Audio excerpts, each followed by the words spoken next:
In the dust-choked town of Willow Creek, where hope died as easily as men and promises were worth less than the paper they weren't written on, Charlotte Morgan threw down a challenge that would either restore her faith in honor or destroy what little remained of her wounded heart. The September sun hung merciless over Willow Creek, Montana territory, casting everything in shades of amber and despair.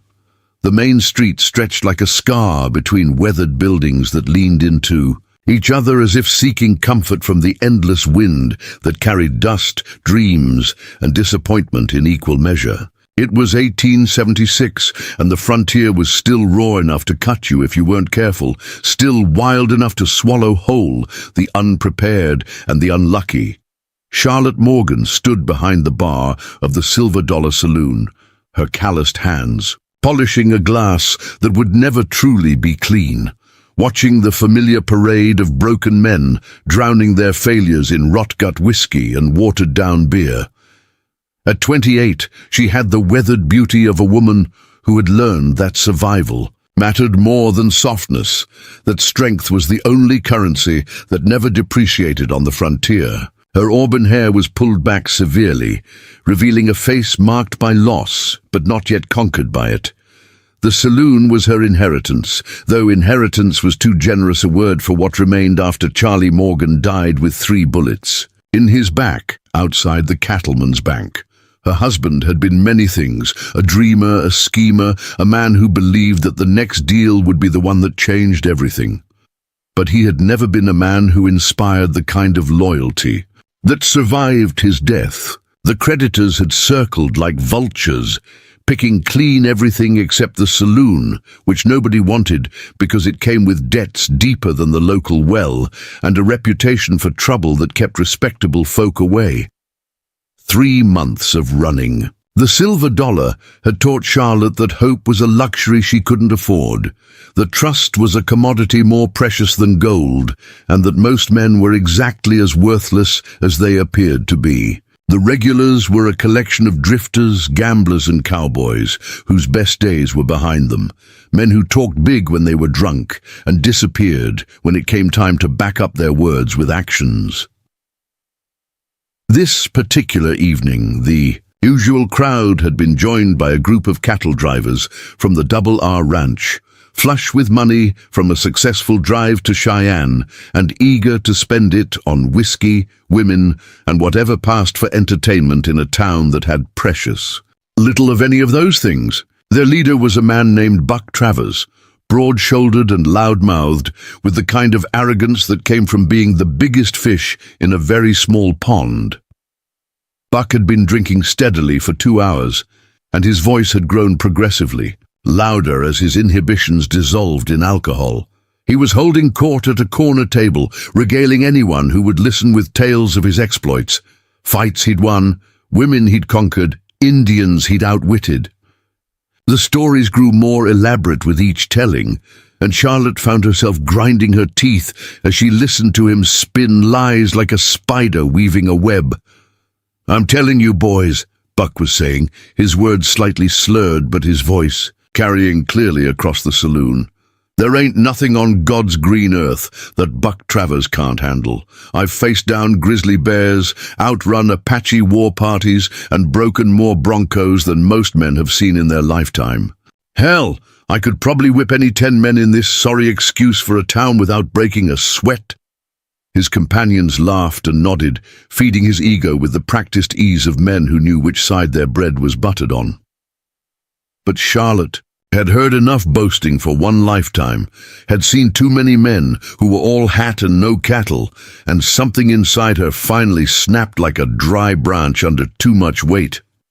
Big talk from a man who probably couldn't find his way out of a paper bag without help, she said, her voice cutting through the smoky air like a blade. The saloon fell quiet, conversations dying mid-sentence as every eye turned toward the bar where Charlotte stood with her chin raised and her green eyes flashing with challenge.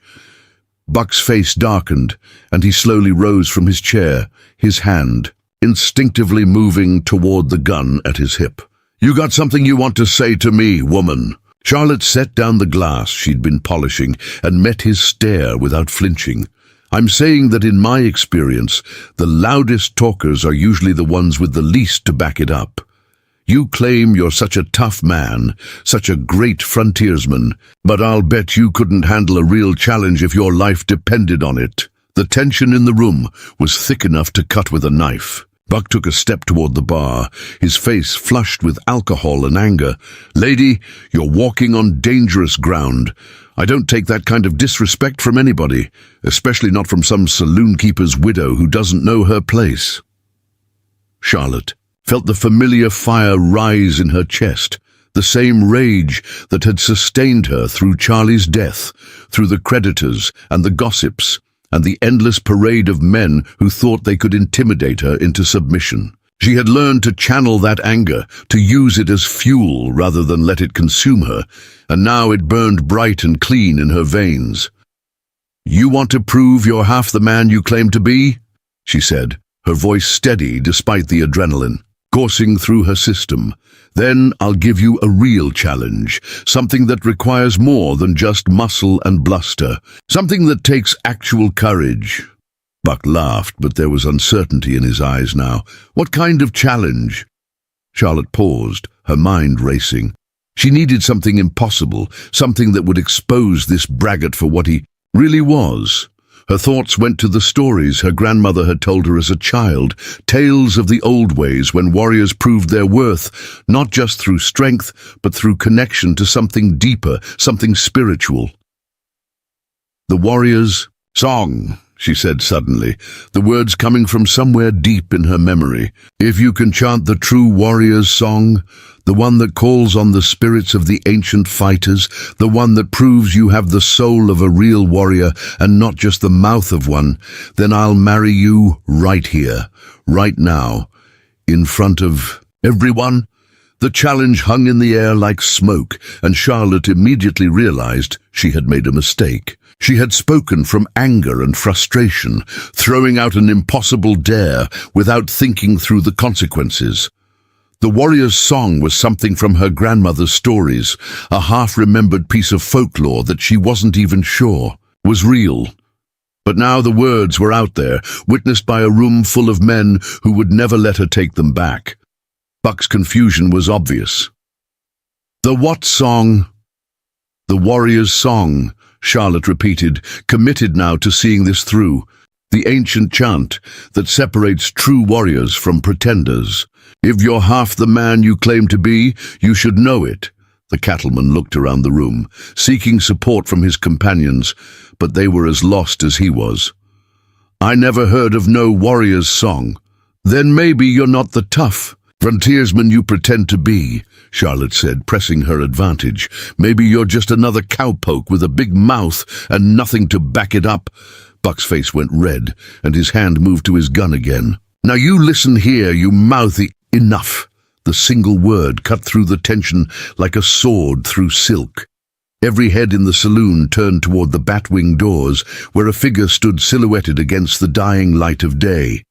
He was tall but not imposing, lean rather than bulky, with the kind of presence that commanded attention without demanding it. His dark hair was long, reaching past his shoulders, and his skin had the bronze tone that marked him as something other than the usual run of cowboys and drifters who frequented the Silver Dollar.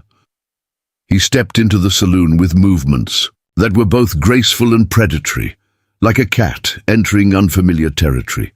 His clothes were a mixture of frontier practicality and something else. Buckskin pants, a cotton shirt, and over it all a beaded vest that caught the lamplight, and threw it back in patterns that seemed to shift and dance. At his side hung not a gun, but a knife with an ornate handle, and around his neck was a leather cord strung with what looked like animal teeth and small stones. Charlotte felt her breath catch in her throat. She had seen Indians before. This was the frontier, after all, but usually at a distance, usually in groups, usually in circumstances that involved either trade or trouble. This man was different somehow, carrying himself with a quiet dignity that seemed to fill the room with his presence alone. Buck's hand fell away from his gun, uncertainty replacing his earlier bravado. "What do you want, Redskin?" The newcomers. Dark eyes moved slowly around the room, taking in the scene with the calm assessment of someone accustomed to reading dangerous situations. When his gaze reached Charlotte, she felt something electric pass between them, a recognition that went deeper than mere physical awareness. "I heard talk of the warrior's song," he said, his voice soft but carrying clearly in the suddenly quiet saloon. His English was perfect, unmarked by any accent, but there was something in his cadence that suggested it was not his first language. "It has been many years since I heard white men speak of such things." Charlotte found her voice. With difficulty. "You know it? The warrior's song?" The man studied her for a long moment, and Charlotte had the unsettling feeling that he could see straight through to her soul. "I know many songs," he said finally. "Songs of war and peace, of victory and defeat, of love and loss. The question is not whether I know them, but whether this place is worthy of hearing them." Buck stepped forward, trying to reassert his dominance over the situation. "Look here, Indian, this is between me and the lady. Why don't you just move along before there's trouble?" The newcomer turned his attention to Buck with the slow, measured movement of a man who had never rushed anything in his life. "And you are Buck Travers," the cattleman said, puffing out his chest. "Foreman of the Double R Ranch, and I don't take orders from your kind, my kind." The stranger's voice remained calm, but Charlotte caught the subtle shift in his posture, the way his weight settled differently on his feet. "And what kind would that be?" The room had gone silent, except for the soft tick of the clock behind, the bar and the distant sound of wind rattling the windows. Charlotte realized that she was witnessing something potentially explosive, that her reckless challenge had set in motion forces she didn't understand and couldn't control. Buck's face was red with drink and anger. "You know damn well what kind. This is a white man's town, and we don't need any savages coming in here acting like they own the place." The silence that followed was absolute. Charlotte held her breath, waiting for violence to explode across her saloon like a summer thunderstorm. But the stranger simply nodded slowly, as if Buck had confirmed something he already knew. "I see," he said quietly. "And this white man's town, does it have room for honor, for truth, for the keeping of promises made in anger?" Charlotte felt heat flood her cheeks. "I meant what I said. The challenge stands." The stranger moved to the bar with fluid grace, stopping just close enough that Charlotte could smell leather and sage, and something else, something wild and clean, that reminded her of mountain air after rain. Up close, she could see that his eyes were not black as she had first thought, but a deep brown flecked with gold, and that his face, while young, carried the kind of weathered wisdom that spoke of hard experience and harder choices. "The warrior's song," he said, and there was something almost sad in his voice, "is not a challenge to be thrown around lightly. It is a sacred thing, a bridge between the world of men and the world of spirits. To sing it truly requires not just knowledge of the words, but understanding of the price they carry." Charlotte felt a chill run down her spine. "The price?" "Every song of power asks something of the singer," the stranger explained, his eyes never leaving hers. "The warrior's song asks for truth, or it demands that whoever sings it lay bare their soul, reveal not just their strength but their weakness, not just their courage but their fear. It is not a song for those who seek to impress others, but for those who are willing to face themselves." Buck laughed harshly. "Sounds like a lot of Indian mumbo-jumbo to me. Just sing the damn song if you know it, or admit you're as full of hot air as everyone else." The stranger turned to face Buck fully, and Charlotte saw something flicker in his eyes that made her think of lightning on the horizon. "You wish to hear the warrior's song?" "Yeah, I do," Buck said, emboldened by the stranger's continued calm. And when you can't deliver, maybe you'll think twice before wandering into places where you don't belong." The stranger nodded slowly, then moved to the center of the saloon. Without warning, he tilted back his head and began to sing. But it wasn't singing as Charlotte understood it. It was something deeper, more primal, a sound that seemed to come from the earth itself. His voice rose and fell in patterns that spoke to something buried deep in the human soul, something that remembered when the world was young and wild and dangerous. The song was wordless at first, a haunting melody that filled the saloon and seemed to resonate in Charlotte's bones. Then came the words, in a language she didn't recognize, but somehow understood on a level that bypassed rational thought. It spoke of eagles soaring over endless plains, of wolves running beneath star-filled skies, of warriors who faced death with honor and lived with the knowledge that courage was not the absence of fear, but action despite it. As the stranger sang, something extraordinary happened. The shabby saloon seemed to fall away, replaced by visions of vast landscapes and ancient battles. Charlotte could see warriors on horseback, their faces painted for war, riding across prairies that stretched to the edge of the world. She could feel their determination, their connection to something larger than themselves, their willingness to sacrifice everything for their people and their beliefs.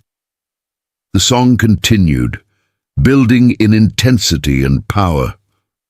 The stranger's voice grew stronger, more confident, and Charlotte realized that he was not just reciting memorized words, but channeling something real, something that connected him to generations of warriors who had come before. His eyes were closed now, his face transformed by the act of singing, and Charlotte could see that he was not performing for them, but communing with forces they couldn't even imagine. When the song finally ended, the silence that followed was profound. Every person in the saloon sat transfixed, still caught in the spell of what they had witnessed. Charlotte felt tears on her cheeks and realized she was crying without knowing why, touched by something beautiful and terrible and utterly true. The stranger opened his eyes and looked directly at her. "The warrior's song," he said simply, "as it was taught to me by my grandfather, as it was taught to him by his grandfather, as it has been sung by the Dakota for more generations than the white man has walked this land." Buck cleared his throat, trying to break the spell that had settled over the room. "That was real pretty," he said, his voice lacking its earlier confidence. "But anybody can make up some Indian gibberish and call it a warrior's song. How do we know that was the real thing?" The stranger smiled, but there was no humor in it. "You felt it," he said simply. "Every person in this room felt it. The warrior's song cannot be faked, cannot be performed without meaning. It carries truth in its very essence. Those who hear it know whether it is real or false." Charlotte knew he was right. Whatever she had just witnessed, it had been authentic in a way that cut through pretense and reached something fundamental in the human spirit. She looked around the saloon and saw the same recognition in other faces. Even Buck's companions seemed awed by what they had experienced, but Charlotte was also terrified. Her reckless challenge had been met, and now she was faced with the consequences of her own words. She had promised to marry whoever could sing the warrior's song, never believing that anyone could or would. Now she stood face to face with a man who had not only met her challenge, but had done so in a way that revealed the challenge itself to be petty and unworthy. "The challenge has been met," the stranger said quietly. "But I ask nothing of you, Charlotte Morgan. Words spoken in anger should not bind the innocent to promises they never meant to make." Charlotte stared at him, shocked not just by his grace in victory, but by the fact that he knew her name when she had never introduced herself. "How do you need? I know many things," he replied. "I know that you are a woman of courage who has been tested by loss and betrayal. I know that you spoke from pain, not cruelty. And I know that marriage should be built on something stronger than a challenge met in a saloon. Buck stepped forward, his face twisted with anger and humiliation. "This is all very touching, but I say the whole thing was a sham. Nobody can prove that was any kind of real warrior song. Could have been something he made up on the spot." The stranger turned to face Buck with movements that seemed almost lazy, but carried an undertone of coiled power. "You doubt the truth of what you heard?" "Damn right I do," Buck said, his hand moving toward his gun again. "And I think you're nothing but a fake and a troublemaker who needs to be taught some respect." What happened next was so fast that Charlotte almost missed it. Buck's hand had barely touched his gun when the stranger moved, crossing the distance between them in a heartbeat. There was no violence, no dramatic confrontation, simply a brief moment when the stranger's hand touched Buck's wrist. And suddenly the cattleman was on his knees, his face pale with pain, and his gun on the floor beside him. The warrior's song teaches us that true strength lies not in dominating others, but in understanding ourselves, the stranger said, his voice still calm as he released Buck's wrist. "You would do well to learn that lesson before your ignorance brings you to a bad end." Buck struggled to his feet, cradling his wrist against his chest. His face was flushed with humiliation, but Charlotte could see that the fight had gone out of him. Without another word, he jerked his head toward his companions and headed for the door, pausing only to spit in the dust before disappearing into the night. The saloon slowly began to come back to life as the other patrons processed what they had witnessed. Conversations resumed in hushed tones, and Charlotte realized that what had just happened would be talked about in Willow Creek for years to come. But her attention was focused entirely on the man who still stood in the center of her saloon, watching her with those deep, knowing eyes. "What's your name?" she asked, finding her voice at last. He smiled, and this time there was warmth in it. "My people call me Nighthawk. In your language I am known as William Bear. But names are just sounds unless they carry meaning. What matters more is what we choose to do with the time we are given." Charlotte felt something shift in her chest, a warmth she hadn't experienced since Charlie's death. This man, Nighthawk William, whatever he chose to be called, had shown her something she had almost forgotten existed. Honor, dignity, the kind of strength that didn't need to prove itself through violence or bluster. "Thank you," she said quietly, "for what you did, for what you didn't do." Nighthawk nodded slowly. The warrior's song is not meant to bind others to unwilling promises. It is meant to free the spirit, to remind us of what we can be when we choose courage over fear, truth over convenience. As he moved toward the door, Charlotte felt panic rise in her throat. She didn't want him to leave, didn't want to return to the grey existence that had defined her life since Charlie's death. "Wait," she called out, and he paused at the threshold between her world and whatever lay beyond. "Will I see you again?" she asked, hating the vulnerability in her voice, but unable to hold it back. Nighthawk turned back to look at her, and in his eyes she saw something that made her heart race. "The song has been sung," he said simply. "The echoes will find their way back to those who need to hear them." And then he was gone, disappearing into the darkness beyond the batwing doors, leaving Charlotte alone with the lingering memory of his voice and the strange, impossible hope that her story was just beginning rather than slowly ending. Dawn crept over Willow Creek like a reluctant witness, painting the wooden buildings in shades of rose and gold that made the frontier. Town looked almost beautiful in the early morning quiet. Charlotte had not slept, had spent the entire night pacing the confines of her small room above the saloon, replaying every moment of the extraordinary encounter that had shattered her carefully constructed world of cynicism and self-protection. The warrior's song still echoed in her mind, not just the haunting melody, but the deeper resonance it had awakened in her soul. She had felt something during Nighthawk's performance that she hadn't experienced since childhood, a connection to something larger than herself, something that transcended the mundane struggles of frontier survival and touched the very essence of what it meant to be alive. The memory of his voice carried with it visions of endless skies and ancient wisdom, of a world where honor still meant something, and courage was measured not by the loudness of one's boasts, but by the quiet strength of one's convictions. As the sun climbed higher, Charlotte finally abandoned any pretense of rest and made her way downstairs to begin the daily routine of cleaning and preparing the silver dollar for another day of business. But everything felt different now, charged with new possibility and fraught with questions she didn't know how to answer. Who was Nighthawk really?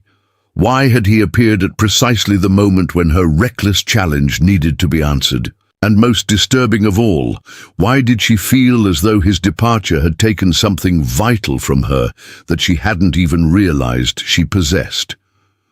The saloon in daylight was a harsh reminder of reality.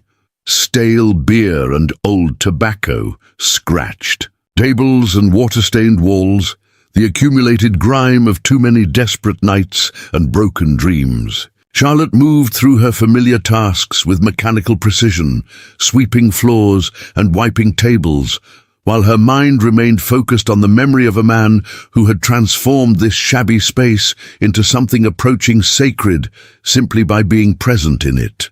She was polishing the bar when the first visitor of the day arrived, but it wasn't a customer seeking liquid solace for life's disappointments.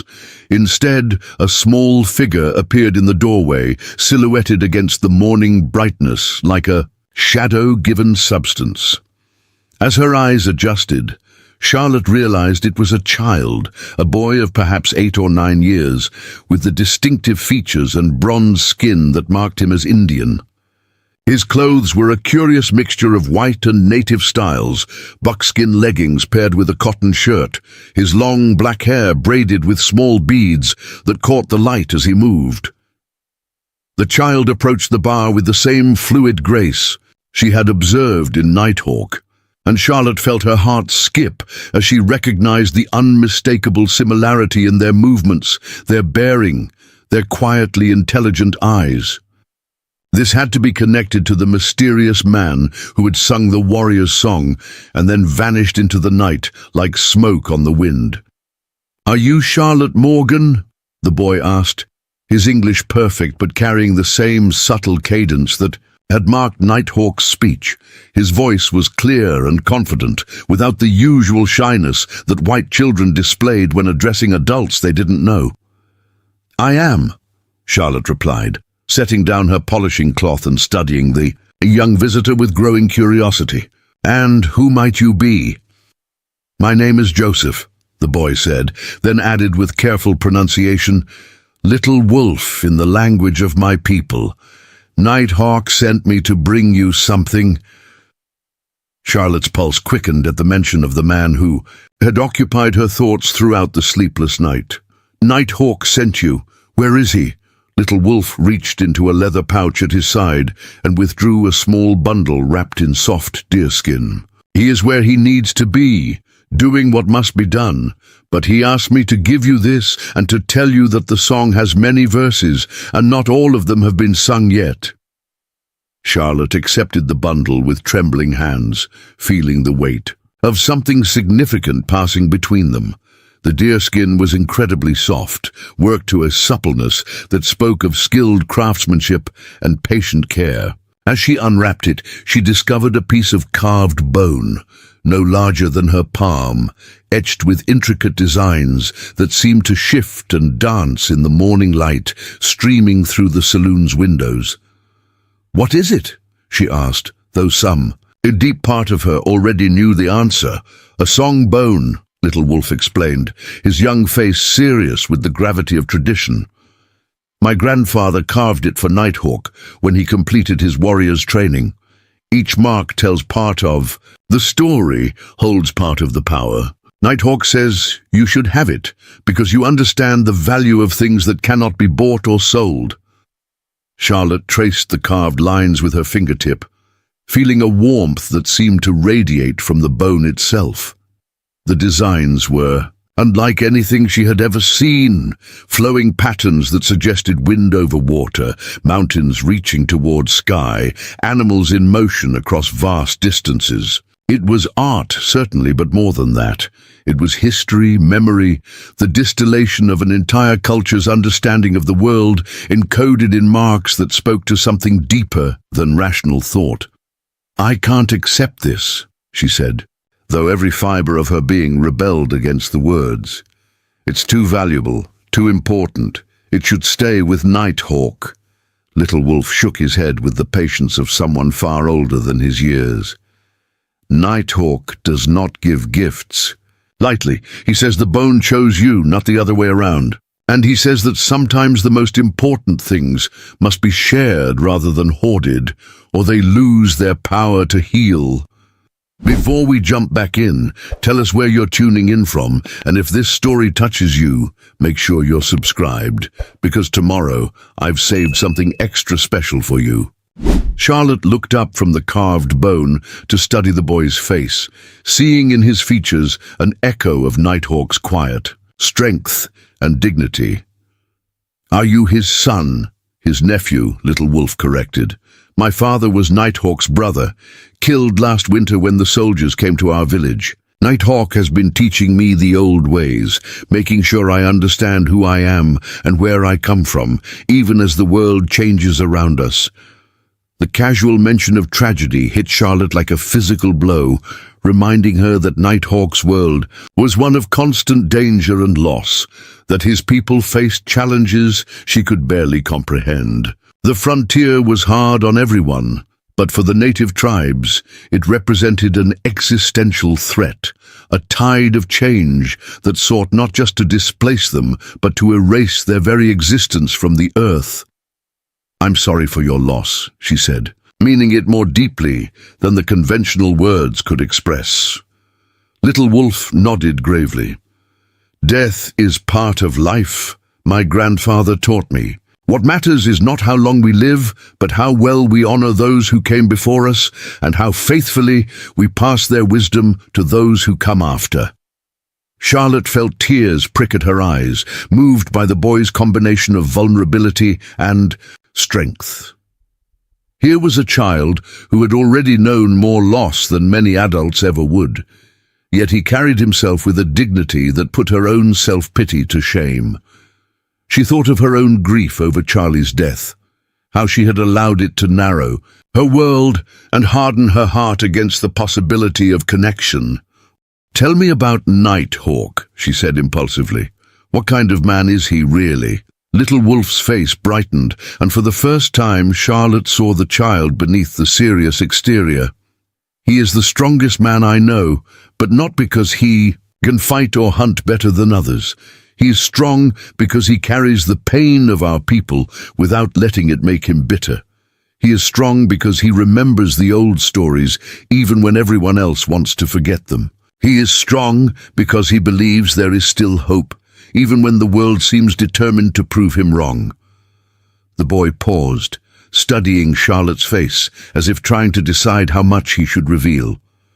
"Nighthawk says you have that same kind of strength, but that you have forgotten how to use it. He says you have built walls around your heart to protect it from more pain, but walls that keep hurt out also keep love from getting in." Charlotte felt heat rise in her cheeks, startled by the accuracy of the observation. How could a stranger see through her defenses so clearly when she had spent months perfecting them? "He said that about me?" "He says many things," Little Wolf replied, with a mysterious smile that reminded Charlotte achingly of Nighthawk's expression the previous evening. "But he also says that actions speak louder than words, and that the most important truths cannot be spoken directly, but must be discovered through experience." Before Charlotte could respond, the sound of approaching horses drew their attention toward the saloon's entrance. Through the dusty windows, she could see a group of riders drawing up outside, not the usual cowboys or drifters, but men in military uniforms, their brass buttons and polished boots marking them as federal cavalry. Charlotte felt Little Wolf tense beside her, his easy demeanor replaced by the alertness of a wild animal sensing danger. "You need to go," she said urgently, understanding instinctively that a young Indian boy would not be safe around soldiers, who might be looking for any excuse to cause trouble. "Is there a back way out?" Little Wolf nodded, already moving toward the rear of the saloon with the fluid grace that seemed to run in his family. But he paused at the doorway to look back at Charlotte, his young face grave with concern. "Be careful, Charlotte Morgan. Not all who wear uniforms serve justice, and Nighthawk has enemies who would use any weapon against him, including those he cares about." And then he was gone, disappearing through the back door with the silent efficiency of someone who had learned early that survival often depended on the ability to become invisible.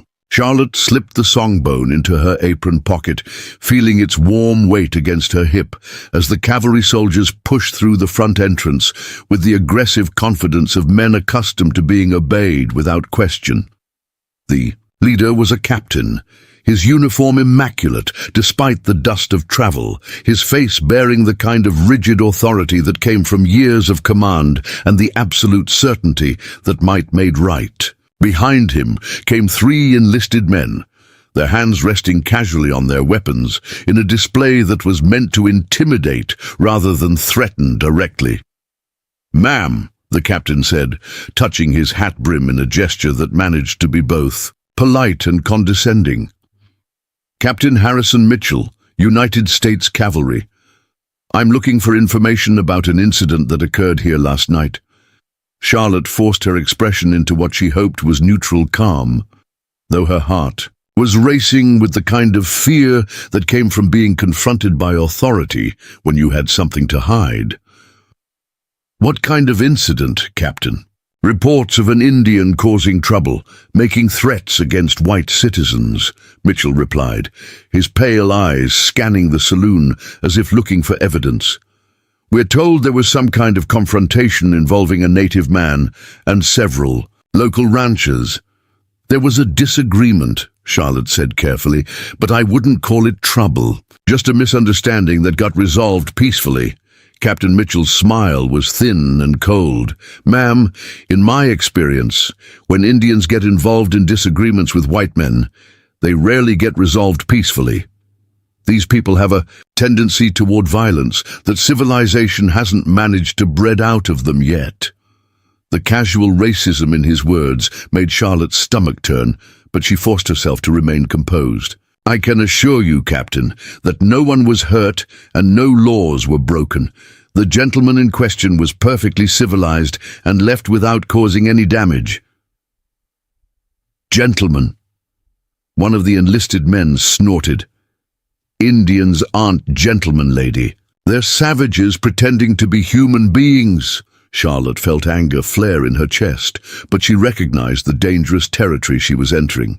These men had clearly come looking for trouble, and anything she said in defense of Night Hawk would only make the situation worse, but she couldn't bring herself to remain silent in the face of such ignorance and hatred.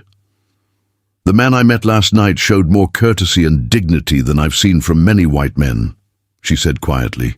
"He treated everyone with respect, even those who didn't deserve it." Captain Mitchell's expression hardened. "Ma'am, I think you may be confused about what you witnessed. Indians are naturally deceptive, skilled at appearing harmless while planning mischief. This particular Indian is known to us. He's been stirring up trouble on reservations throughout the territory, encouraging resistance to federal authority." "Resistance to what kind of authority?" Charlotte asked, though she immediately regretted the question when she saw the captain's eyes narrow with suspicion. "The kind of authority that keeps the peace between civilized people and those who would drag us all back into barbarism." Mitchell replied coldly, "Ma'am, I hope you understand that harboring fugitives or providing aid to hostile Indians is a federal crime. The penalties are severe." Charlotte felt the songbone warm against her hip, as if Nighthawk's gift was reminding her of truths that transcended the captain's narrow worldview. "Are you saying that Nighthawk is a fugitive?" So you do know. His name, Mitchell said with satisfaction, as if he had caught her in a lie. Yes, the Indian calling himself Nighthawk is wanted for questioning in connection with several incidents of property damage and incitement to rebellion. He's been evading federal marshals for weeks. What kind of property damage? Charlotte pressed, though she wasn't sure she wanted to hear the answer. Burned wagons, stolen supplies, attacks on survey crews, Mitchell listed. The kind of terrorism these people resort to when they think they can intimidate honest Americans into abandoning their rightful claims to this territory. Charlotte studied the captain's face, looking for signs of deception or exaggeration. She had learned to read men during her time running the saloon, had developed an instinct for separating truth from self-serving lies. What she saw in Mitchell's expression was the absolute certainty of someone who had never questioned his own assumptions, who viewed the world in stark terms of us versus them, without considering the possibility that the situation might be more complex than his rigid worldview allowed. And you believe Nighthawk is responsible for these crimes? She asked. I know he is, Mitchell replied with conviction. We have witnesses, evidence, a clear pattern of escalation. This Indian is a dangerous criminal masquerading as some kind of noble savage, and anyone who helps him will be considered an enemy of the United States government. The threat was clear, but Charlotte found herself thinking of Little Wolf's words about Nighthawk's strength, about his ability to carry pain without becoming bitter, to remember hope in the face of overwhelming opposition. She thought of the warrior's song and the visions it had awakened, of a world where honor still mattered and truth was worth defending even at personal cost. Captain, she said quietly, I can only tell you what I witnessed with my own eyes. The man who was here last night conducted himself with perfect civility. He caused no trouble, broke no laws, and left peacefully when his business was concluded. If you have evidence that he has committed crimes elsewhere, that is a matter for the courts to decide. But I will not stand here and listen to a good man be slandered based on nothing but prejudice and assumption. The silence that followed was electric with tension. Captain Mitchell's face flushed with anger at being challenged by a woman, especially one who dared to defend an Indian against federal authority. His hand moved instinctively toward his sidearm, and Charlotte realized that she might have pushed too far, might have allowed her principles to overcome her survival instincts. But before the situation could escalate further, the sound of approaching horses drew everyone's attention toward the street.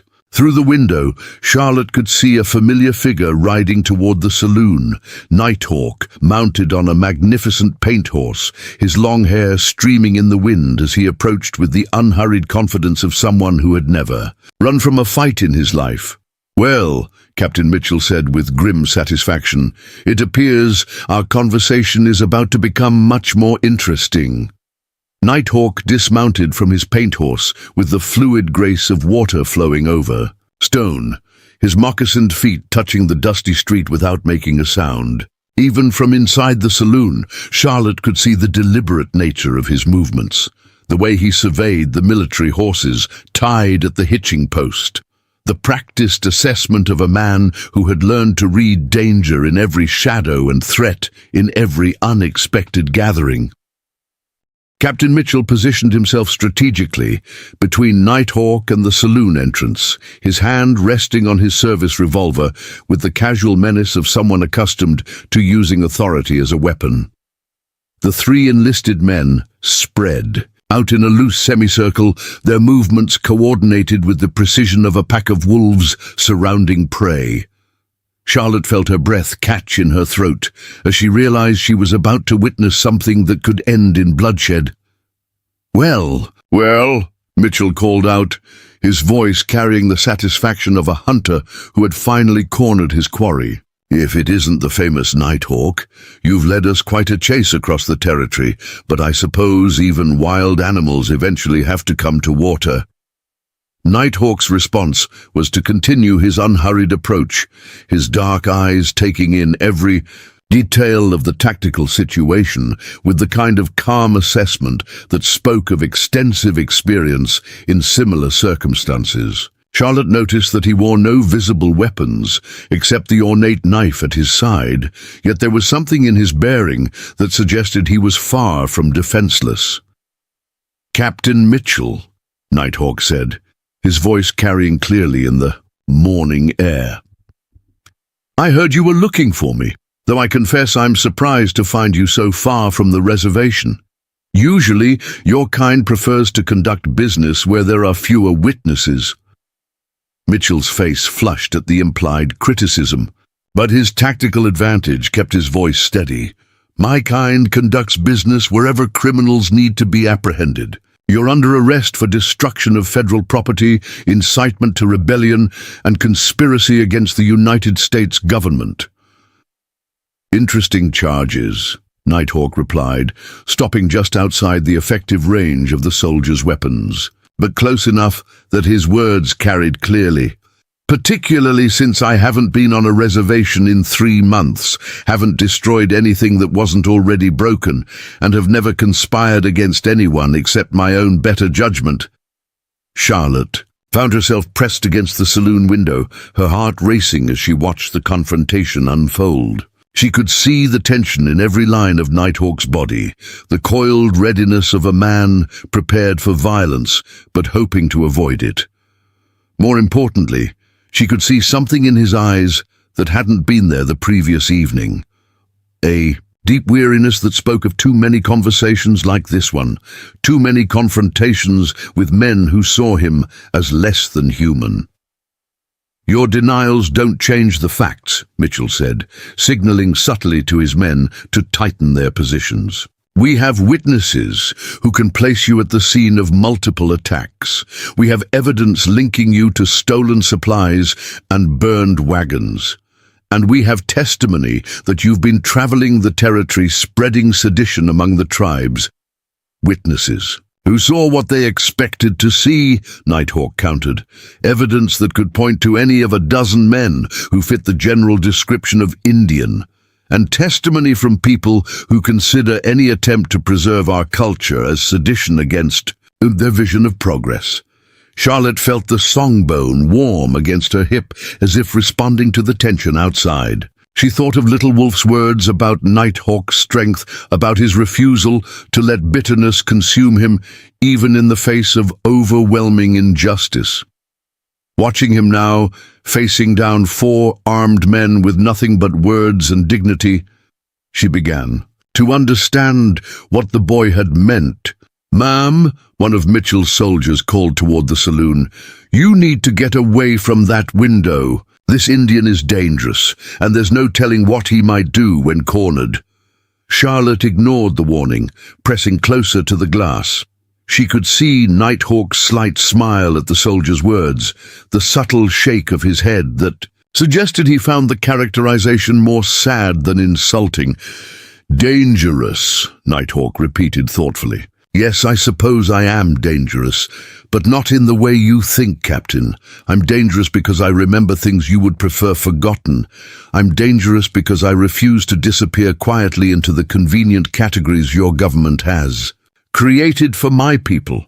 I'm dangerous because I insist on being seen as a human being rather than a problem to be solved." Mitchell's patience was clearly wearing thin. "Enough philosophy, Indian. You're coming with us, dead or alive. The choice is yours." "Actually," Nighthawk said, his voice carrying a new note that made Charlotte's blood run cold, "I think there might be another option." What happened next was almost too fast for the eye to follow. Nighthawk's hand moved to something at his belt, not the knife, but a small leather pouch that Charlotte hadn't noticed before. In one fluid motion, he scattered the contents across the ground between himself and the soldiers, creating a cloud of fine dust that caught the morning light and seemed to hang in the air like smoke. The soldiers' horses immediately began to rear and whinny in panic, their nostrils flaring at whatever scent had been released. The distraction lasted only seconds, but it was enough. Nighthawk moved with the speed and silence of his namesake, disappearing into the narrow alley between the saloon and the general store before the dust had fully settled. "After him!" Mitchell shouted, his careful tactical formation dissolving into chaos as his men struggled to control their panicked mounts. "Don't let him reach the creek." Charlotte watched through the window as the soldiers gave chase, their heavy boots and military equipment making them clumsy compared to the fluid grace with which Nighthawk had vanished. She could hear them crashing through the underbrush behind the buildings, their shouts and curses growing fainter as they pursued their quarry into the wilderness beyond the town. But even as the sounds of the chase faded, Charlotte felt a growing certainty that Nighthawk had not fled. There had been something too deliberate about his escape, too controlled. She thought of Little Wolf's warning about enemies who would use any weapon against Nighthawk, including those he cared about. The realization hit her like a physical blow. The entire confrontation had been a performance, a way to draw the soldiers away from the saloon and away from her. The sound of soft footsteps on the back stairs confirmed her suspicion. Charlotte turned from the window to see Nighthawk descending from the second floor, having somehow entered through the rear of the building while the soldiers were distracted by their chase. His face was grim with exhaustion and something that might have been regret. "How did you?" Charlotte began, but Nighthawk cut her off with a gesture. "There are many ways in and out of a building if you know how to look for them," he said quietly. "Your friend Little Wolf showed me the route yesterday when he came to scout the area." Charlotte felt a mixture of relief and fear course through her veins. "The soldiers will come back when they realize they've lost you." "Yes," Nighthawk agreed, "which is why I need to leave Willow Creek tonight, but first I need to know if you're safe. Captain Mitchell is not a man who accepts failure gracefully, and he will look for someone to blame for my escape." "Why do you care?" Charlotte asked, though she already knew the answer in her heart. "You barely know me." Nighthawk studied her face with those deep, knowing eyes. "I know enough. I know that you defended me to federal soldiers when it would have been safer to remain silent. I know that you accepted a sacred gift from my nephew without asking what it might cost you. And I know that you listened to the warrior's song with your heart rather than your prejudices." Charlotte felt tears threatening at the corners of her eyes. "The songbone," she said, touching her apron pocket. "Little Wolf said it chose me, but I don't understand what that means." "It means," Nighthawk said, moving closer but maintaining a respectful distance, "that you have been marked by the spirits as someone worthy of trust. The bone carries the essence of warrior's courage, not the courage of violence, but the courage of truth. It will protect you from those who would do you harm, but only if you have the strength to accept what it offers."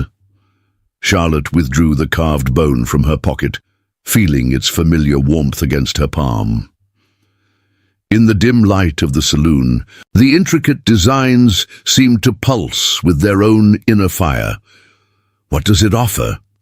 "The ability to see past surface appearances to the truth beneath," Nighthawk replied. "The strength to stand for what is right even when the cost is high. The wisdom to know that some things are worth more than safety or comfort or the approval of others." Before Charlotte could respond, the sound of returning horses drew their attention toward the front of the saloon. The soldiers were coming back, their voices angry with frustration and their movements sharp with the kind of violence that came from wounded pride. "They'll search the building," Charlotte said urgently. "You need to hide." But Nighthawk was already shaking his head. "There is nowhere to hide from men like these, Charlotte. They will tear this place apart until they find what they're looking for.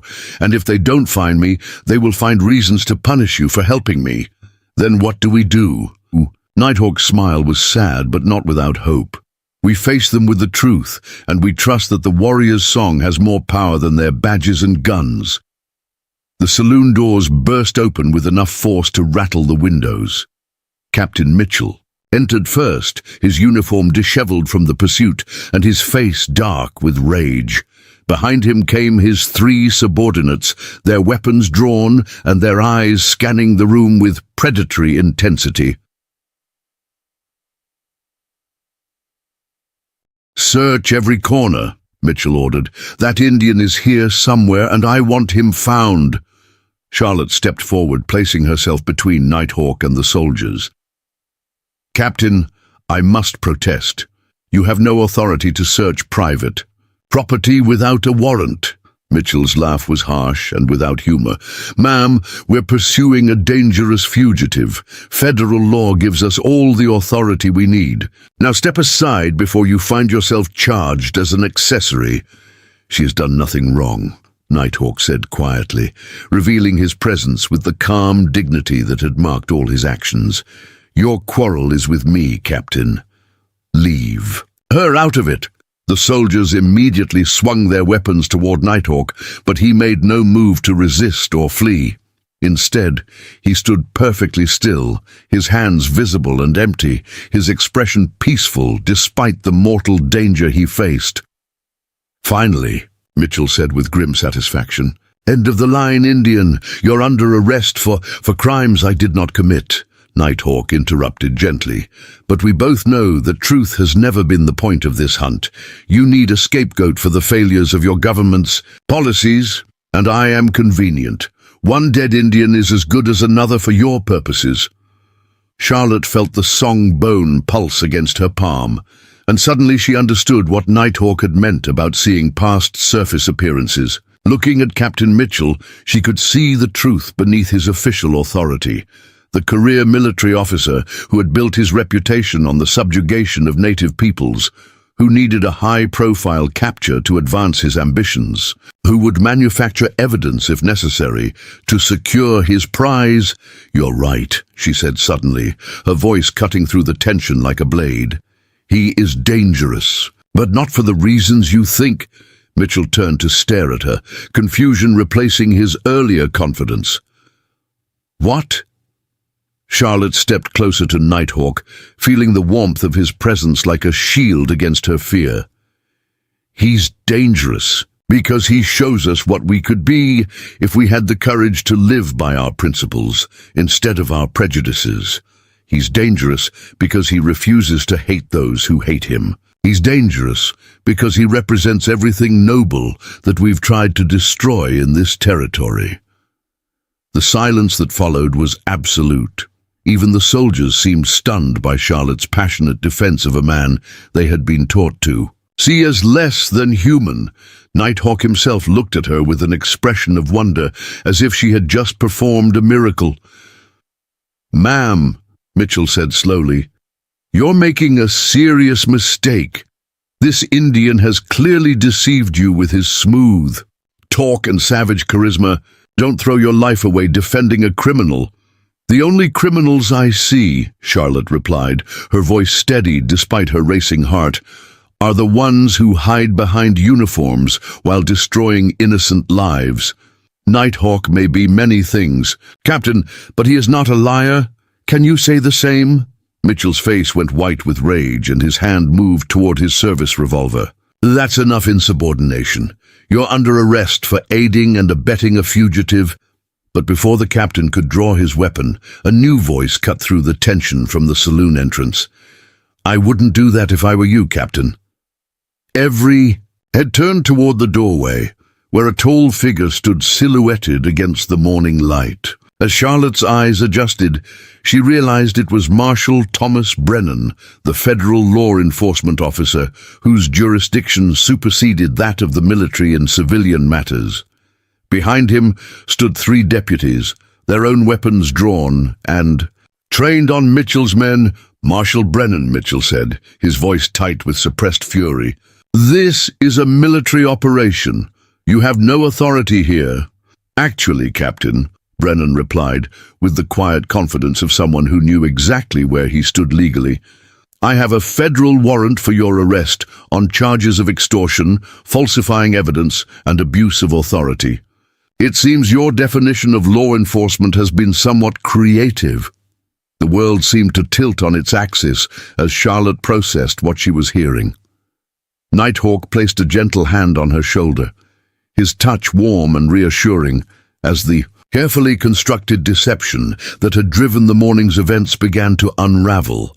"You see," Marshal Brennan continued, "we've been investigating Captain Mitchell's activities for some time. His habit of framing innocent Indians for crimes they didn't commit, then demanding bribes from their families for protection, finally caught up with him. Mr. Bear here has been working with us to gather evidence." Charlotte stared at Night Hawk, Mr. Bear, with dawning understanding. "You're not a fugitive." "No," he said softly. "I'm sorry for the deception, but it was necessary to expose the truth. Captain Mitchell and his men have been terrorizing native families throughout the territory, using their authority as a shield for criminal activity. The only way to stop them was to make them reveal their true nature in front of witnesses." As the marshal's deputies moved to arrest the disgraced soldiers, Charlotte felt the song bone warm against her palm one final time before its heat faded to normal. She understood now that the entire morning had been a test, not just of Nighthawk's courage or Mitchell's corruption, but of her own willingness to stand for truth when it mattered most. Preparing and narrating this story took us a lot of time, so if you are enjoying it, subscribe to our channel. It means a lot to us now. Back to the story. "The warrior's song," she said quietly, looking up into Nighthawk's eyes. "This was all part of it, wasn't it?" Nighthawk nodded slowly. "The song has many verses, as I told Little Wolf to tell you. Some speak of battle, some of sacrifice, some of the courage required to do what is right rather than what is easy. Today, you sang your own verse." As the corrupt soldiers were led away in shackles and the immediate danger passed, Charlotte found herself face to face with a man who had risked everything to protect innocent people from injustice. The realization of what might have happened, what could still happen in a world where such corruption existed, left her shaken but also strangely exhilarated. "What happens now?" she asked. Nighthawk's smile was warmer than she had ever seen it. "Now we discover what verse comes next." The afternoon sun cast long shadows across Willow Creek as the dust from Marshal Brennan's departure finally settled. Charlotte stood in the doorway of the Silver Dollar, watching the last of the official entourage disappear down the main street, taking with them the corrupt Captain Mitchell and his men. The town had returned to its usual sleepy rhythm, but Charlotte felt as though she had awakened from a long dream into a world that was simultaneously more dangerous and more hopeful than she had imagined. Nighthawk remained beside her, no longer the mysterious fugitive of the morning, but revealed as William Bear, federal scout and undercover agent. The transformation was jarring, not in his appearance, which remained unchanged, but in the context that now surrounded everything she thought she knew about him. The man who had sung the warrior's song with such profound authenticity was also someone who lived a carefully constructed lie, who moved through the world, wearing masks that even she had not been able to see through. "You must have questions," he said quietly, his voice carrying the same gentle strength that had first drawn her to him. "I know this morning was not what you expected when you woke up." Charlotte turned to study his profile, noting the way the afternoon light caught the strong line of his jaw, the thoughtful set of his shoulders. "I have 100 questions," she admitted, "but I'm not sure I'm ready for all the answers." They moved back into the saloon, where the chairs that had been overturned during the morning's confrontation still lay scattered across the floor. Nighthawk began writing them with the same deliberate care he brought to everything he did, while Charlotte found herself uncertain how to navigate this new reality. The songbone in her apron pocket had grown cool and still, as if its work was finished for now. "Tell me about William Bear," she said, settling onto a stool behind the bar. "Tell me who you really are when you're not being Nighthawk, the mysterious warrior." Nighthawk paused in his chair, straightening, his hands resting on the back of an overturned seat. William Bear is the name the government gave me when I agreed to work with them. It's not entirely false. Bear was my father's clan name, and William was what the missionaries called me when they tried to make me into something I wasn't. But it's not who I am in my heart. And who are you in your heart? Charlotte asked, genuinely curious about the man behind the carefully constructed personas. I am the grandson of Soaring Eagle, a war chief who fought to protect our people's way of life until the day he died. I am the son of Standing Bear, who tried to find a peaceful path between the white world and our traditions. I am the brother of Brave Wolf, who died believing that if we could just make the whites understand us, they would stop trying to destroy us. His voice carried the weight of generations, the accumulated grief of a people watching their world disappear. And I am the man who learned that sometimes the only way to fight injustice is to become part of the system that creates it. Charlotte felt her throat tighten at the pain in his words. That must be a lonely way to live. It is, Nighthawk admitted, finally meeting her eyes. But loneliness is a small price to pay if it means preventing men like Captain Mitchell from destroying more families, from turning children into orphans and wives into widows. The work I do may not save my people's traditional way of life, but it might save their lives. The weight of his sacrifice hit Charlotte like a physical blow. Here was a man who had given up his identity, his community, his very sense of self to protect others. The warrior's song suddenly made more sense. It wasn't just a performance or a cultural artifact, but a way of maintaining connection to who he really was beneath all the necessary deceptions. How long have you been working with the federal marshals? She asked. 3 years, Nighthawk replied, settling into the chair across from her. It started when my village was attacked by a group of men claiming to be acting under military authority. They killed 7 people, including my cousins, wife and their infant son, then stole everything of value they could carry. When we tried to report the crime, we were told that we had no proof, that soldiers wouldn't do such things, that we were probably lying to cover up some internecine tribal conflict. Charlotte winced at the casual dismissal of such tragedy. But you knew better. I knew the faces of the men who had done it, Nighthawk said grimly, and I knew that if the official channels wouldn't pursue justice, I would have to find another way. Marshal Brennan was investigating reports of military units engaging in unauthorized raids throughout the territory. When I approached him with information about the attack on my village, he offered me a choice: pursue revenge through violence, which would only confirm white prejudices about savage Indians, or help him build legal cases against the real criminals. So you chose justice over vengeance. I chose the harder path, Nighthawk corrected. Vengeance would have been simpler, more immediately satisfying. Justice required patience, careful planning, and the willingness to become something I despised in order to stop greater evils. Charlotte studied his face, seeing new layers in the lines around his eyes, understanding now that they came not just from exposure to wind and sun, but from the strain of living multiple lives simultaneously. And last night, the warrior's song, the challenge I made, was all of that planned? Nighthawk's smile was rueful. No, Charlotte, your challenge was as much a surprise to me as my response was to you. I came to Willow Creek tracking reports that Captain Mitchell was operating in this area, but I had no intention of revealing myself so dramatically. When you threw down that challenge, when Buck Travers showed himself to be exactly the kind of bully who would never understand what the warrior's song really means, something in me couldn't resist the opportunity to show them what real strength looks like. But you knew Mitchell was looking for you. I knew he was looking for Nighthawk, the supposed renegade Indian. I didn't expect him to arrive so quickly, or to involve you in his hunt. That forced me to accelerate my timeline, and put you at risk, which was never part of the plan. Charlotte felt a flutter of something that might have been relief or disappointment. So, when you sang for me, when you accepted my challenge, That was real, not part of some elaborate scheme. Nighthawk leaned forward, his dark eyes intense with sincerity.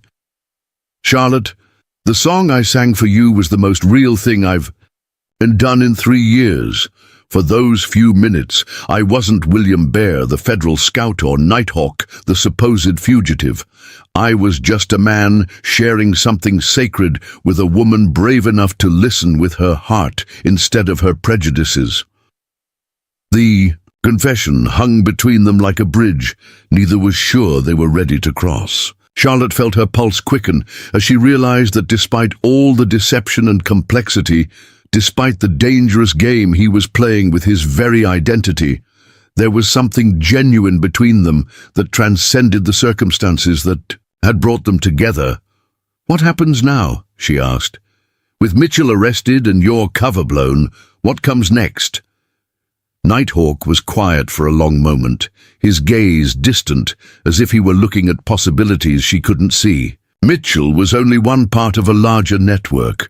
There are other corrupt officials, other men using their authority to prey on the vulnerable. Marshal Brennan will want me to continue the investigation, to help build cases against the rest of them. And you'll do it. "I'll do it," Nighthawk confirmed, "because the alternative is to let them continue destroying lives with impunity. But Charlotte, I need you to understand what that means. It means more deception, more danger, more time spent pretending to be someone I'm not. It means I may have to disappear for months at a time, may have to do things that seem to contradict everything I've told you about honor and justice." Charlotte felt a chill run down her spine as she began to understand the true cost of caring. "About this man, you're warning me away." "I'm giving you the truth," Nighthawk replied gently, "because you deserve to know what you would be getting into if you choose to remain part of my life. The warrior's song speaks of courage, but it also speaks of sacrifice. Sometimes the people we love pay the highest price for our principles." Before Charlotte could respond, the sound of approaching footsteps drew their attention toward the saloon entrance. Little Wolf appeared in the doorway, his young face bright with excitement and relief. Behind him came an older woman, her graying hair braided with silver ornaments, her weathered face carrying the kind of dignity that comes from surviving more hardships than most people could imagine. "Grandmother!" Nighthawk rose immediately, genuine joy transforming his features as he moved toward the elderly woman with obvious reverence. "I didn't expect you to come to town."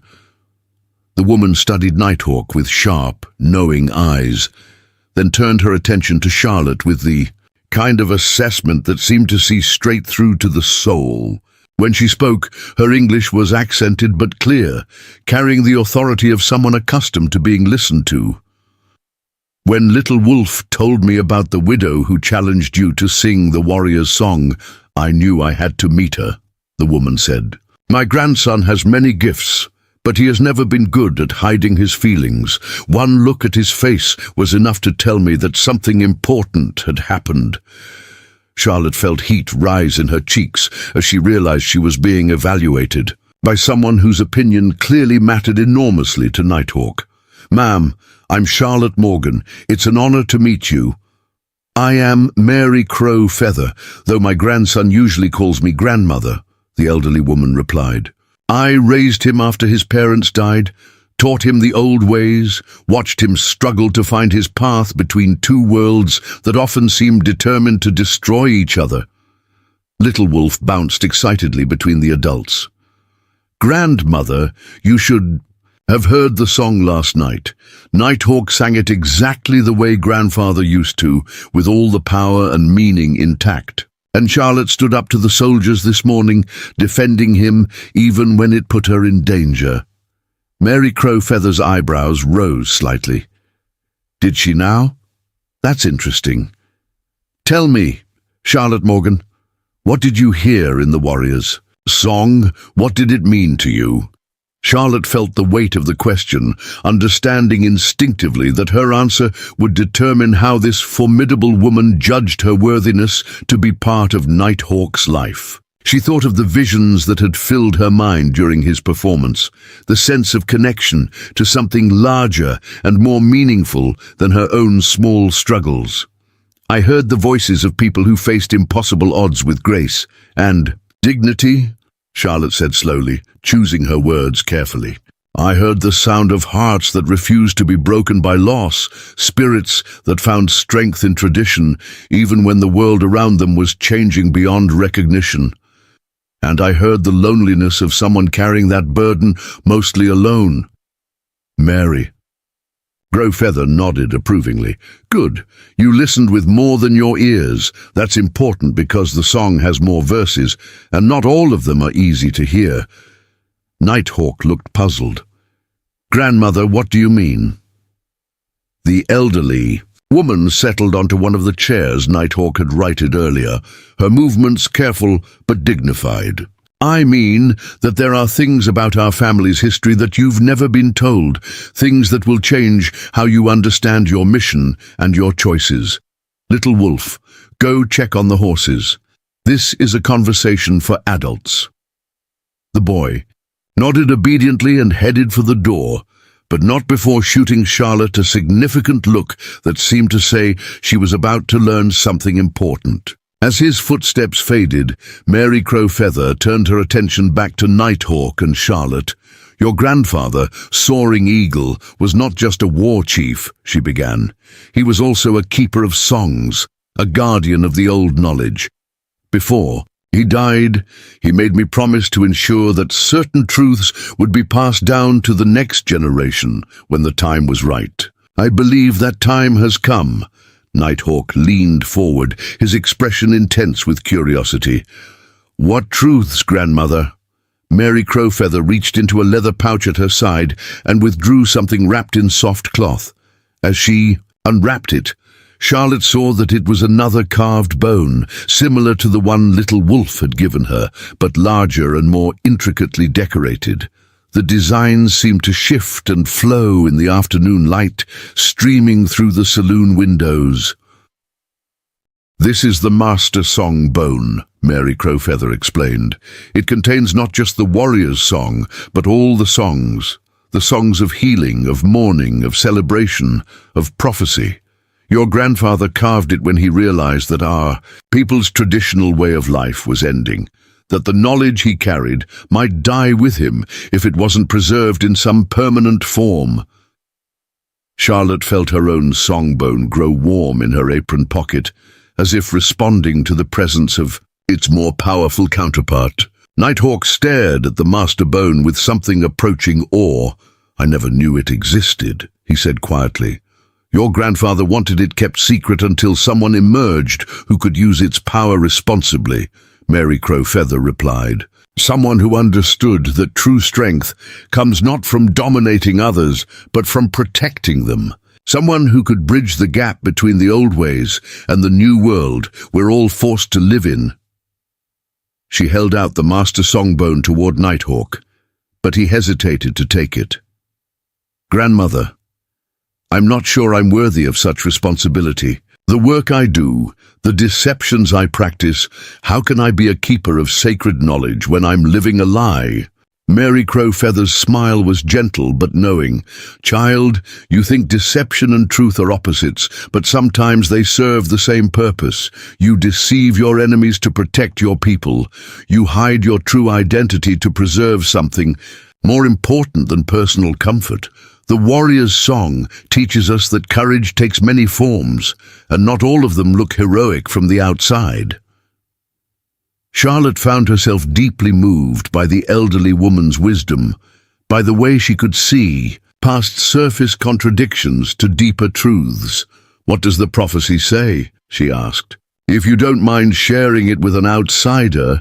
Mary Crowfeather turned to study Charlotte with those sharp, knowing eyes. You're not an outsider anymore, child. The moment you accepted the songbone from Little Wolf, you became part of our story, and the prophecy speaks of a time when the old ways and the new would find harmony through the love between people who choose to see past the differences that divide their worlds. The words hit Charlotte like lightning, illuminating connections she hadn't even realized existed. She looked at Nighthawk and saw her own wonder reflected in his eyes, along with something that might have been hope. "The song has many verses," Nighthawk said softly, echoing the words he had spoken earlier. "But they all lead to the same truth, that love is stronger than fear, that understanding can bridge any divide, that courage shared is courage multiplied." Mary Crowfeather nodded approvingly. "Now you're beginning to understand what your grandfather saw in his visions. The future of our people doesn't depend on maintaining pure separation from the white world, but on finding individuals brave enough to build bridges between cultures, to create new traditions that honor the best of both worlds." Charlotte felt tears prick at her eyes as she realized the full scope of what was being offered. Not just a relationship with Nighthawk, but a chance to be part of something larger, something that could help heal the wounds that divided their communities. The responsibility was both thrilling and terrifying. What would that look like practically, she asked. How do we build those bridges? Nighthawk reached across the space between them and took her hand, his touch warm and certain. "We start with truth, Charlotte. No more deception between us. No more secrets that matter. We face whatever comes next together as equals, as partners in something bigger than either of us could accomplish alone." Mary Crowfeather smiled as she watched their hands join, then carefully rewrapped the master songbone.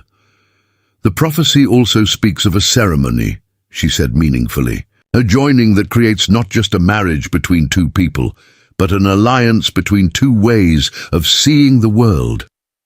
If you're both willing." Charlotte looked into Nighthawk's eyes and saw her own future reflected there.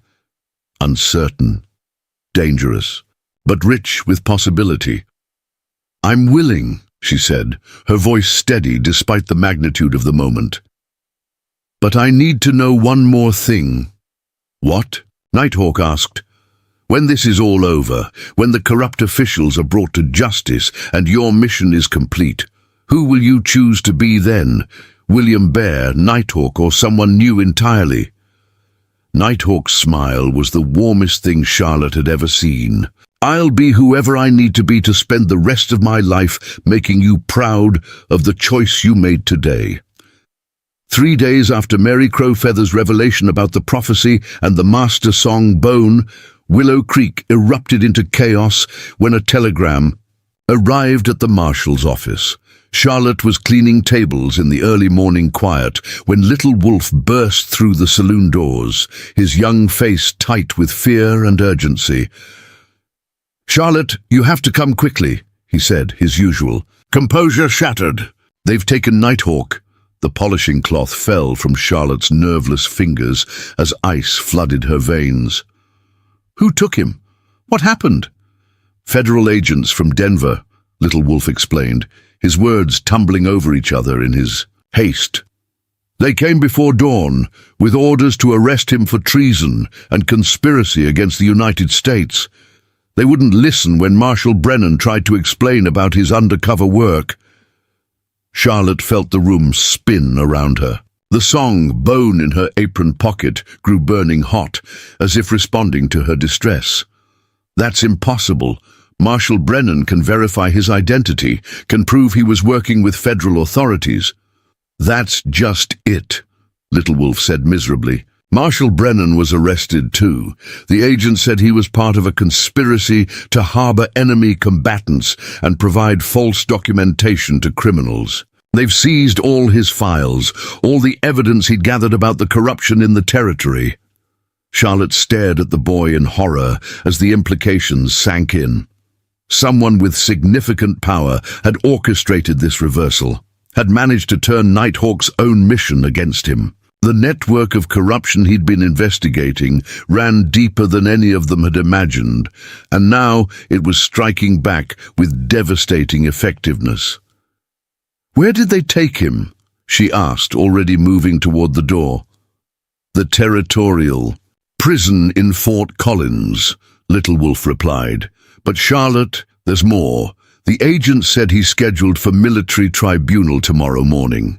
They're accusing him of being a foreign agent working to incite Indian rebellion against the United States government." The absurdity of the charges would have been laughable if the consequences weren't so deadly serious.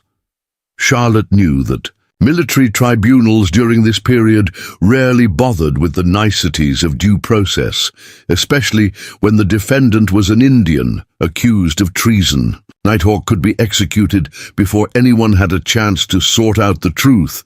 "We have to do something," she said, her mind racing through possibilities. "There has to be someone we can contact, some way to get word to Washington about what's really happening." Little Wolf shook his head despairingly. Grandmother tried. She sent telegrams to every government office she could think of, but they all came back with the same response. Federal agents don't question the judgment of other federal agents without compelling evidence, and all the evidence has been confiscated. Charlotte felt a crushing weight settle on her chest as she realized how completely they had been outmaneuvered. Whoever was behind this had planned carefully, eliminating every official channel that might have provided help while simultaneously discrediting the very people who could testify to Nighthawk's innocence. But as despair threatened to overwhelm her, Charlotte felt the songbone pulse against her hip, and with it came a sudden clarity. Mary Crow Feather had said the prophecy spoke of love being stronger than fear, of understanding bridging any divide. Perhaps the answer wasn't to work within the system that had betrayed Nighthawk, but to go around it entirely. "Little Wolf," she said urgently, "where is your grandmother now?" "Ma at the telegraph office, still trying to reach someone in authority who will listen." "Go get her. Tell her I have an idea, but we'll need the master songbone and we'll need to move fast." The boy nodded and sprinted toward the door, but paused at the threshold to look back at Charlotte with eyes that held more hope than a child his age should have been forced to carry. "What are you going to do?" "Something that will either save Nighthawk or destroy any chance I have of a normal life in this territory," Charlotte replied grimly. "But some things are worth more than safety." 20 minutes later, Mary Crow Feather arrived at the saloon carrying a leather satchel and wearing the kind of determined expression that suggested she was prepared for whatever desperate plan Charlotte had conceived. Behind her came Little Wolf and, to Charlotte's surprise, Marshal Brennan himself, his clothes dusty from hard riding and his face drawn with exhaustion. "Marshal!" Charlotte exclaimed, relief flooding through her. "Little Wolf said you were arrested." "I was," Brennan confirmed grimly. "But the local sheriff in Denver is an old friend who believes in justice more than politics. He helped me escape custody long enough to get back here, though it won't be long before they realize I'm gone and come looking." Mary Crow Feather set her satchel on the bar and fixed Charlotte with those penetrating eyes. "Little Wolf says, you have a plan. I hope it's a good one because we're running out of time and options." Charlotte took a deep breath, knowing that what she was about to propose would sound insane to anyone who hadn't experienced the power of the warrior's song firsthand. "The tribunal is being held at the military fort, in front of officers who have never met Nighthawk, who only know what they've been told about him. What if we could make them see the truth? What if we could show them who he really is?"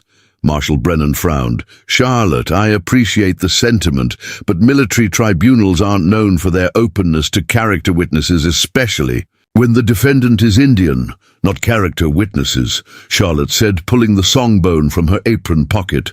"This, the warrior's song. If Nighthawk could sing it for them, if they could experience what I experienced that first night, they'd have to see that he's not a savage terrorist, but a man of honor and dignity." The silence that followed was broken only by the ticking of the clock behind the bar. Marshal Brennan looked skeptical, but Mary Crowfeather's eyes had taken on a thoughtful gleam. "The Master Songbone carries more power than the fragment you hold," the elderly woman said slowly. "In the right circumstances, with the right singer, it could indeed reveal truth in a way that transcends prejudice and preconception. But Charlotte, you're talking about getting into a heavily guarded military facility and somehow convincing a tribunal to allow a condemned prisoner to perform an Indian ritual. The obstacles are enormous. Then we don't ask permission," Charlotte said, her voice growing stronger as her plan crystallized. "We create a situation where they have no choice but to listen." Little Wolf looked up from where he'd been, following the adult conversation with intense concentration. "What kind of situation?" Charlotte turned to Marshal Brennan. "You said the local sheriff helped you escape. Does that mean you still have allies in Colorado Territory who believe in justice?" "A few," Brennan admitted cautiously, "but not enough to directly challenge a federal tribunal." "We don't need to challenge it," Charlotte said. "We just need to disrupt it long enough for the truth to come out. Marshal, how many people in Denver know about Nighthawk's real mission?" "Several dozen, at least. Other federal agents, territorial officials, judges who've worked with us on building cases against corrupt officers. But they've all been told that any evidence supporting his innocence has been fabricated." Mary Crowfeather reached into her satchel and withdrew the Master Songbone, its intricate carving seeming to pulse with inner light in the dim saloon. "There's something else you should know about the prophecy," she said quietly. "It speaks not just of a joining between two people, but of a moment when the old knowledge would be revealed to those who had forgotten its power. A moment when the songs themselves would bear witness to truth." Charlotte felt a chill of recognition run down her spine. "You think this is that moment?" "I think," Mary Crowfeather said carefully, "that sometimes the universe arranges events in ways that force us to choose between safety and destiny. The question is whether you're prepared for the consequences of that choice." Before Charlotte could respond, the sound of approaching horses drew everyone's attention toward the street. Through the window, they could see a cloud of dust rising in the distance, growing larger by the minute. "Federal agents," Marshal Brennan said grimly. "They've tracked me here faster than I expected. We need to leave now." Charlotte felt panic rise in her throat, but Mary Crowfeather's calm voice cut through her fear. "No, we need to go to Fort Collins. If this is truly the moment the prophecy speaks of, then running will only delay the inevitable confrontation." "Grandmother," Little Wolf said urgently, "if they catch us helping Marshal Brennan, they'll arrest us all. Then we'd better make sure our sacrifice accomplishes something meaningful." Mary Crowfeather replied with the serene confidence of someone who had faced down worse odds and survived. She pressed the Master Songbone into Charlotte's hands, its carved surface warm against her palms. "The power isn't in the bone itself, child. It's in the courage to use what it represents. Nighthawk sang for you because he recognized that courage in your heart. Now it's time for you to sing for him." Charlotte stared at the artifact in her hands, feeling the weight of generations pressing down on her. Through the window, she could see the federal agents riding hard toward Willow Creek, their intentions written clearly in the military precision of their approach. In a few hours, Nighthawk would face a tribunal that had already decided his guilt, and somewhere in the space between those two certainties, she had to find a way to change the course of history. "How do I get into the fort?" she asked, surprised by the steadiness of her own voice. Marshal Brennan's smile was grim but determined. "Leave that to me. I may be a fugitive now, but I still have friends who remember what justice is supposed to look like. The question is whether you're truly prepared to risk everything for a man you've known less than a week." Charlotte looked at Little Wolf's hopeful face, at Mary Crowfeather's knowing eyes, at the Master Songbone pulsing with ancient power. in her hands. She thought of Nighthawk's voice filling the saloon with impossible beauty, of his courage in the face of corrupt authority, of his willingness to sacrifice his own identity to protect others. "Some things are worth more than safety," she said, echoing her earlier words. "Some songs are worth singing even when you don't know if anyone will listen." Mary Crowfeather nodded approvingly. "Then we ride for Fort Collins, and may the spirits of all who came before us guide our path." As the federal agents thundered into Willow Creek's main street, Charlotte and her unlikely allies slipped out the back of the Silver Dollar and into an uncertain future. The master songbone seemed to grow warmer with each mile they put between themselves and safety, as if it knew that its moment of destiny was finally at hand. The warrior's song had brought them together, but Charlotte was beginning to understand that it would take more than music to set them free. It would take the kind of courage that transcended fear, the kind of love that chose hope over despair, and the kind of faith that believed in the power of truth to triumph even in the darkest hour. As they rode through the gathering dusk toward Fort Collins and the confrontation that would determine Nighthawk's fate, Charlotte found herself humming the melody he had sung that first night in the saloon. The notes seemed to hang in the air around them like a prayer, like a promise, like the echo of ancient voices reminding them that some battles are won not through force, but through the simple act of refusing to let the light go out. The military tribunal at Fort Collins was already in session when Charlotte and her companions arrived at dawn, having ridden through the night over treacherous mountain passes and wind-swept valleys. The fortress loomed against the pale morning sky like a monument to federal authority, its stone walls and steel gates designed to intimidate rather than welcome. Charlotte clutched the master songbone beneath her riding coat, its carved surface warm against her ribs despite the cold mountain air.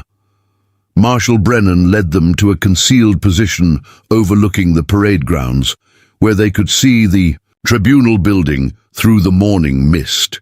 Soldiers moved with crisp efficiency across the courtyard, their uniforms pressed and their weapons gleaming in the early light. Everything about the scene spoke of order, discipline, and the absolute certainty that justice would be swift and decisive. "The hearing started an hour ago," Brennan said grimly, studying the building through a pair of field glasses. "I can see movement in the windows of the tribunal chamber on the second floor. We don't have much time." Charlotte felt her heart hammering against her ribs as the reality of their situation sank in. They were 4 civilians preparing to infiltrate a heavily guarded military installation to disrupt a federal proceeding. The chances of success were minimal, and the consequences of failure would be catastrophic for everyone involved. Mary Crowfeather seemed to sense her growing anxiety. The elderly woman placed a weathered hand on Charlotte's shoulder, her touch conveying strength and calm. "Remember what the prophecy teaches, child. Sometimes the most important battles are won not through force, but through the simple act of bearing witness to truth. Your role is not to fight their system, but to transcend it." Little Wolf pointed toward a side entrance to the tribunal building. "That's where the supply wagons enter. If we could create a distraction at the main gate, someone might be able to slip inside through the service corridors." "Someone?" Marshal Brennan raised an eyebrow. "Charlotte, please tell me you're not planning what I think you're planning." Charlotte met his gaze with steady determination. Nighthawk risked everything to expose corruption and protect innocent people. Now it's my turn to take that risk. I have to get close enough for him to hear the master songbone to give him a chance to sing his own defense. Even if you somehow manage to get inside without being shot as a spy," Brennan said desperately, "military tribunals don't allow interruptions from civilians. The moment you reveal yourself, they'll arrest you and continue with the proceeding. Then I'll have to make sure my interruption is impossible to ignore," Charlotte replied, her voice growing stronger as her resolve crystallized. Mary Crow Feather, what exactly happens when someone sings from the master songbone? The elderly woman's eyes grew distant, as if she were looking back across decades of memory. Your grandfather told me stories passed down from his grandfather about ceremonies where the master songbone was used to call upon the spirits of all warriors who had gone before. He said the song became something more than human voice, that it carried the power to reveal truth in ways that transcended ordinary understanding. You mean it would be audible beyond the normal range of human voice? Charlotte pressed. I mean, Mary Crow Feather said carefully, that when sung with true intention and courage, the master songbone creates resonances that can be felt in the heart, even when they cannot be heard by the ears. But Charlotte, such power comes with a price. The singer takes on not just their own pain, but the accumulated grief of all who have suffered injustice. Charlotte nodded, understanding the warning but accepting the cost. Then that's what I'll do. I'll get close enough to the tribunal chamber to sing the warrior's song and trust that Nighthawk will hear it and know what it means. The next hour passed in a blur of careful planning and desperate preparation. Marshal Brennan used his knowledge of military protocol to identify the shift changes and patrol patterns that would provide the best opportunity for infiltration. Little Wolf scouted the service entrances and mapped the interior corridors based on his observations of supply deliveries. Mary Crow Feather prepared Charlotte for the ordeal ahead, sharing fragments of the old knowledge that would help her channel the master songbone's power effectively. As the sun climbed higher and the tribunal moved toward its inevitable conclusion, Charlotte found herself crouched in the shadows outside the service entrance, wearing borrowed clothes that would help her blend in with the fort's civilian workers. The master songbone hung around her neck on a leather cord, concealed beneath a rough workshirt. Her heart hammered so loudly she was certain the guards would hear it. The distraction Marshal Brennan had arranged worked perfectly. A carefully staged argument between two of his former colleagues drew the attention of the gate guards, while Little Wolf created additional chaos by releasing several horses from the fort's stable. In the confusion that followed, Charlotte slipped through the service entrance and began making her way through the maze of corridors that led toward the tribunal chamber. She could hear voices echoing through the stone walls as she climbed. A narrow staircase, the formal cadences of military procedure punctuated by the occasional sharp question or terse response. Her borrowed clothes and confident demeanor allowed her to pass unchallenged through 2 checkpoints, but she knew her luck wouldn't hold indefinitely. The tribunal chamber occupied the entire second floor of the building, its high windows, designed to let in maximum light for the important work of dispensing justice. Charlotte found herself in a gallery overlooking the proceedings, separated from the main floor by an ornate railing and 30 feet of empty air. Below her she could see the assembled officers, their uniforms immaculate and their faces stern, with the gravity of their duty. And there, standing in the prisoner's dock with his hands shackled but his bearing proud and unbroken, was Nighthawk. Even from her elevated position, Charlotte could see the toll the past few days had taken. On him, his clothes were prison-issued and ill-fitting, his face drawn with exhaustion and stress, but his eyes remained clear and intelligent, and he faced his accusers with the same quiet dignity that had first drawn her to him. The presiding officer was reading from a prepared statement, his voice carrying clearly in the chamber's excellent acoustics. William Bear, also known as Nighthawk, you have been found guilty of treason against the United States, conspiracy to incite rebellion among hostile Indian tribes, and providing aid and comfort to enemies of the federal government. Have you anything to say before this tribunal pronounces sentence? Charlotte felt the master songbone grow warm against her chest as Nighthawk raised his head to address the tribunal. His voice, when it came, was steady and strong, despite His circumstances: I have served this government faithfully for 3 years, risking my life to expose corruption and bring criminals to justice. The evidence of my service has been suppressed.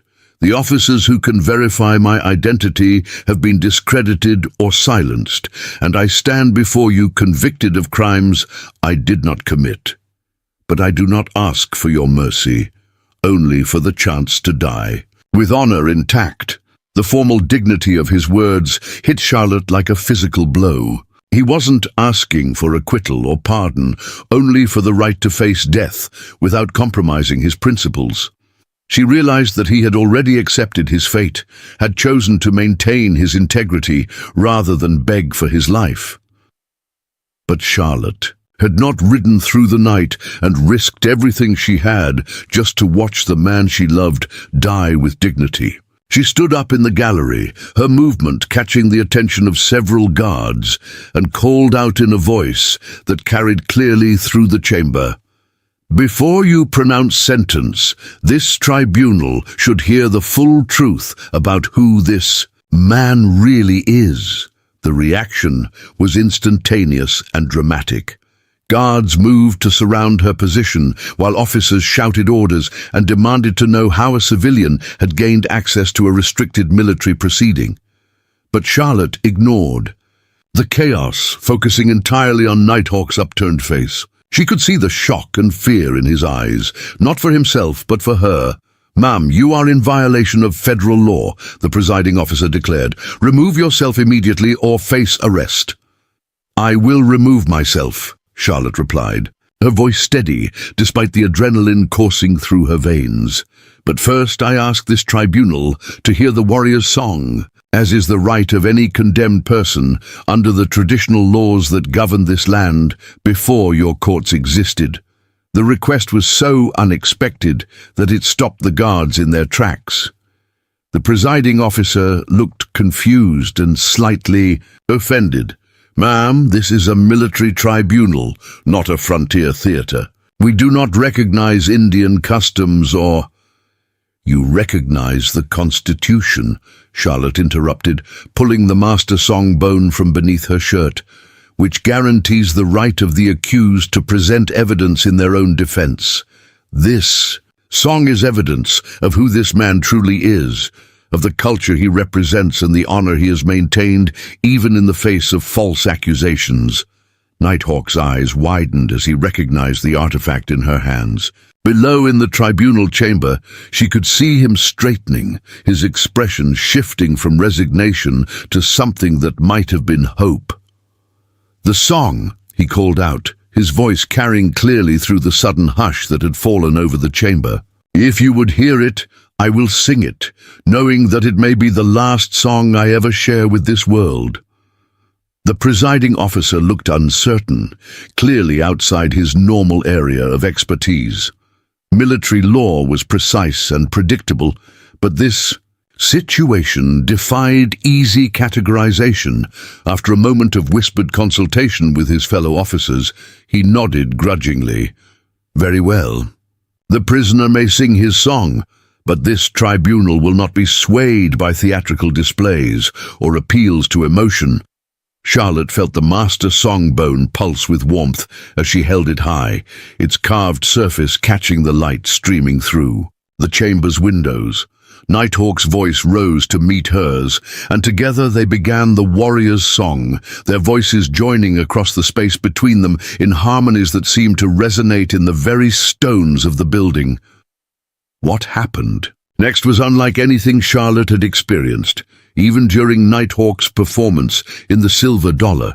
The song seemed to take on a life of its own, growing stronger and more complex as it filled the chamber.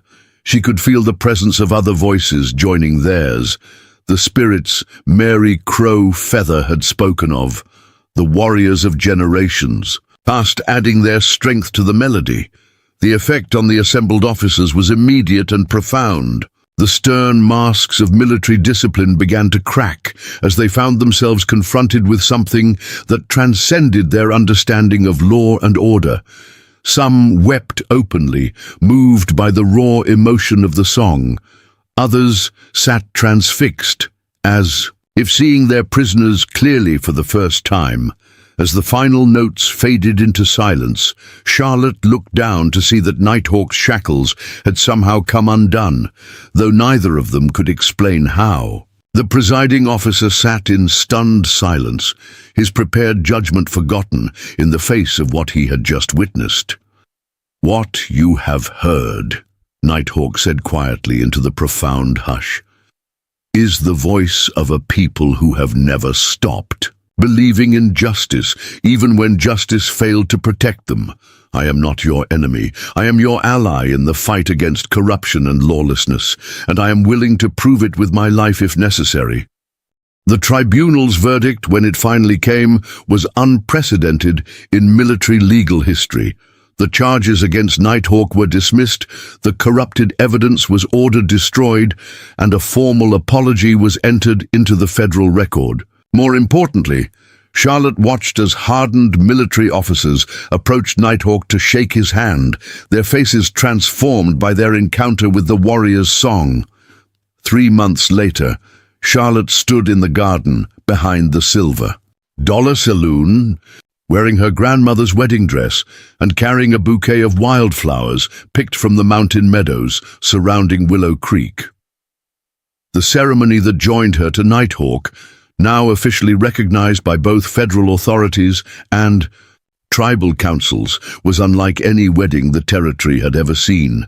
Mary Crow Feather officiated, her weathered hands holding the master songbone as she spoke the ancient words that bound two souls together across the divide of cultures. Little Wolf served as both ring-bearer and translator, his young voice carrying the traditional blessings in both English and the language of his people.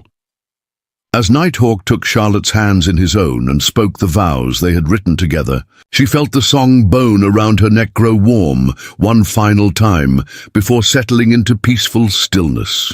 The prophecy had been fulfilled, the bridge between worlds had been built, and the warrior's song had found its perfect ending in the simple promise of two people to face whatever came next together. "With this song," Nighthawk said, his voice carrying clearly across the assembled crowd of friends from both communities, "I promise to love you, not just for who you are, but for who we become together." Charlotte's response came from her heart, carrying the accumulated wisdom of everything they had survived to reach this moment. "And with this song, I promise to stand beside you as we write new verses that our children and their children will sing long after we are gone." The warrior's song had begun with a reckless challenge in a dusty saloon, but it ended with the creation of something entirely new, a love that transcended boundaries, a partnership that honored both tradition and progress, and a hope that the future could be built on understanding rather than fear. Up next, you've got 2 more standout stories right on your screen. If this one hit the mark, you won't want to pass these up. Just click and check them out, and don't forget to subscribe and turn on the notification bell so you don't miss any upload from us.